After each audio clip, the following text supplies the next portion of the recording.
So now I get nominated for the Temptations, and Joanne and I are there to go. And as we're walking in, she says, I just want you to be honest about this with yourself. You're really not going to win for a musical. Okay. You got that? And I said, yeah, no, we're here to have a good time. That's all, this is not. So as we're walking in, this guy comes up to me, and he's got beautiful blown back hair and a shawl tuxedo, and we shake hands, and he's got a French accent. And Joanne goes, who's that? I said, he directed the miniseries about Joan of Arc that I'm up against. She goes, see, he's going to win. Look at him, So now we get further, and this distinguished gentleman comes up to me, and we shake hands, and all of a sudden she goes, who's that? I says, I forgot his name. He's one of the most famous television directors, and he has done the movie with Don Cheadle and Literacy in Prisons. And she goes, he's going to win. No way. You're going to beat Joan of Arc and Literacy in Prisons with a bunch of guys singing My Girl, right? So now we're sitting there, and the show's going on, and for the Temptation, the winner is Allanarkush. And I look at her, and she goes, holy shit, you won. I don't remember anything. As I'm walking off the stage, somehow or other, Tracy Ullman helps me get up the stairs and gives me a kiss. I remember nothing of this. I saw the videotape, and now I'm in front of the microphone, and within a half a second, the sign comes up and says, hurry up, And so, and it's like so intense, but I did remember to give thanks to my wife, to Joanne. And I remember what I said. I said, and most of all, I want to thank the person who's my sunshine on a cloudy day, Joanne. But I forgot to thank Smokey Robinson. I suppose getting nominated for an Academy Award was a defining moment where I felt like, all that hard work and sacrifice was finally culminated in being able to work on Star Wars and be associated with that whole group of successful filmmakers. But you've won other filmmaking, editing awards, but this was the first time you were nominated for an Oscar. Yeah. Mm-hmm. Okay. Yeah, I'd say that was a defining moment. What was it like going to that ceremony? So what's it like showing up at the Oscar ceremony? That was actually my last question. It's pretty fun. It's pretty fun. I mean, you get all, first you panic about your dress or whatever you're going to wear, and then you get there and you realize, well, no one's looking at me because there are people out there and, movie stars and, but once you let go and just kind of look around, it's a great party to be invited to. It's really fun. It was really fun. It's like a giant game show. And if you're lucky enough, they're like, come on down, get your gold statue. And if you're not, you just enjoy the food and the crowd. I was working so hard doing so many things, like 5 different kinds of things a day. And oh my God, I got to go to the Academy Awards. And I took a shower and put on I got a dress that would move. It would walk with me. It had a slit in the front and the side and the back. So I could go upstairs and sideways and anyway. And I won it. And I didn't think I would win that night because, what's her name? I won the one for the New York Award. And the other one, actress, had won for Carnal Knowledge in LA. And so that night, I hadn't even been mentioned, I won.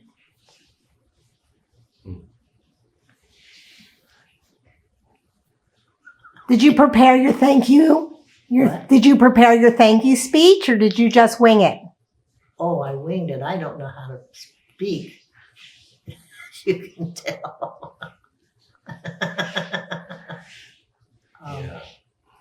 No, that's good, because I've been asking different people. So I've been interviewing people, directors and cinematographers and people, and they tell me about their Oscar experience. So I've got a little snippet from you on the dress. Well, went up there and you have to say something. All these people out there, you have to say something. Oh my God. Like, thank you. Well, Wasn't it, you had it was your speech, your thank you, that they started getting the hook after that because you went on forever. You were thanking Oh, she got the hook? Yeah. No, they didn't. They didn't have it at that time. Oh. So she just kept going and going and going. And she was talking about her piano teacher when she was 7 and, you know, the people all the way who back helped then. me Throughout your entire career. Well, they were my teachers. How old were you? At that time, Mm-hmm. about 18. Okay. I was out of the country at the time. Oh. I didn't even know she'd gotten the award till a month later.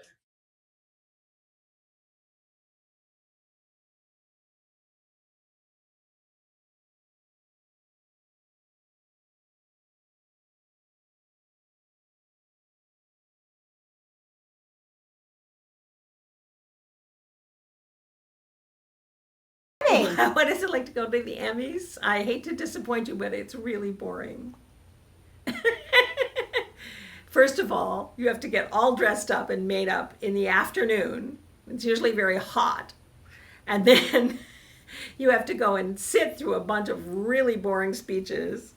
And like you probably didn't eat beforehand, and then you can't eat during, and you're trapped in your seat. And it just goes on and on and on. And that's if you win.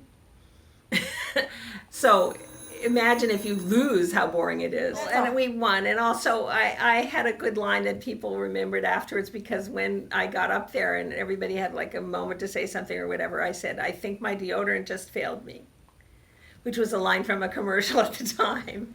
So everyone laughed. And then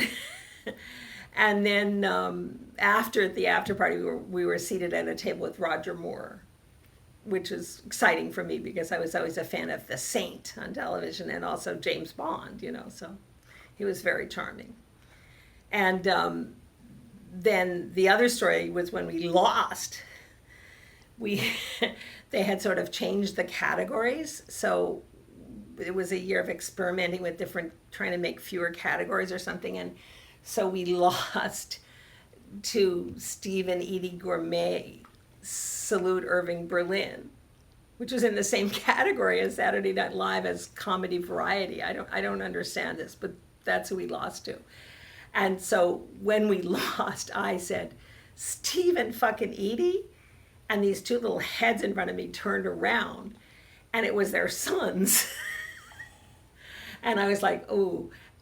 And as we were going out, they said, "Oh, we're their sons."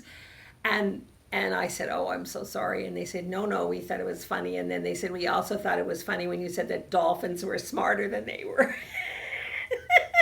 Which had been an early thing on the show where we had a list of people who dolphins were smarter than. And Steve and Edie had been in the list.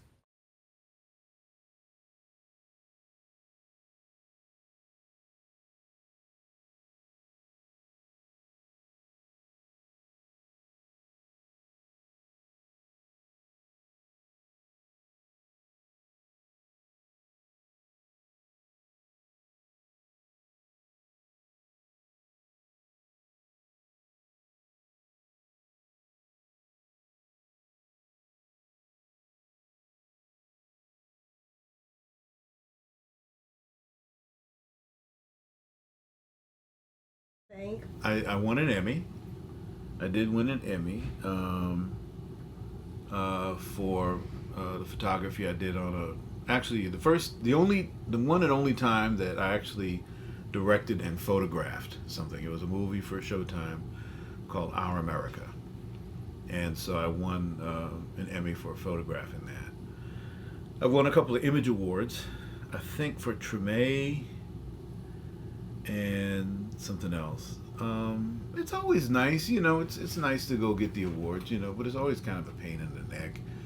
You gotta get a tuxedo. I like wearing shorts and slippers at home. Getting dressed up. I do it when I got it. for 13, we had multiple awards. I couldn't tell you everyone. We even went to the Academy Awards for 13.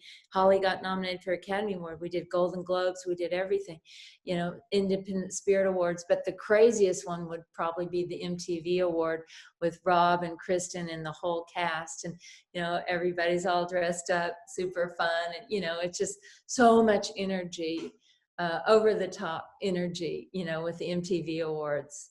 And that I think we got like 5 awards, like best kiss and, best action sequence and everything. Yeah. That was it. So the awards were those were exciting things. Of course, they're exciting things to go to. Yeah, you get to get dressed up, and people do your hair and makeup, and the stylist on Twilight helps you find clothes that you look good in. It's like you get the star treatment. I mean, it's outrageous. I never expected anything like that to happen to me.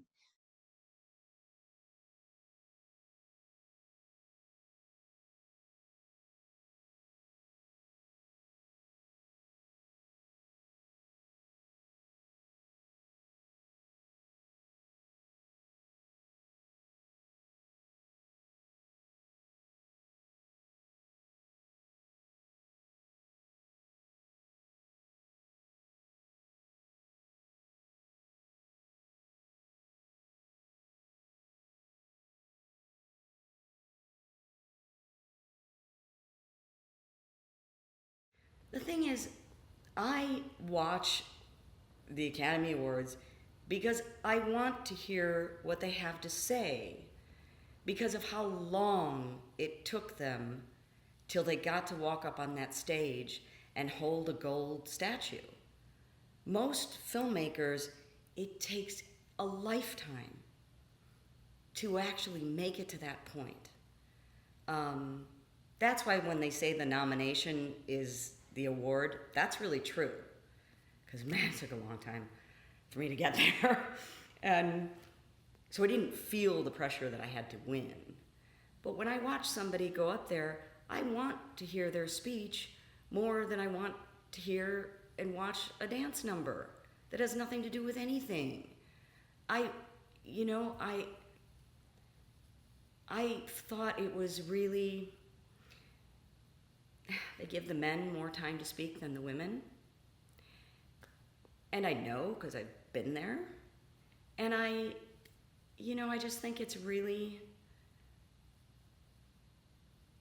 I don't know. I just think it's really wrong. I think that they could shave off a lot of time and let people make their too long speech.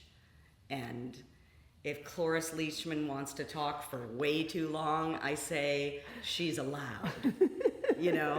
I mean, when Rita Moreno was up there last year, I wanted Rita to go on for at least another 5 minutes because she's a legend.